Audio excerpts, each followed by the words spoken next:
jamu gendong. Oh berarti bakul jamu digendong, bosok orang saya kita wale ya. Bakul jamu digendong lempoh setruk neh berarti.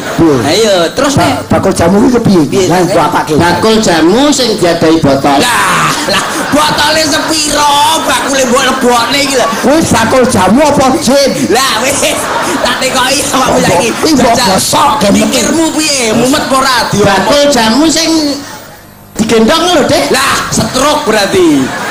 Lha Pak Gareng. Sing diadai botol. Lah, jembo piye diadai botol? Terus diocok-ocok. Lah alah mumet no. Bakul jamu kuwi diperes. Lah, ya terus diadai botol. lah alah.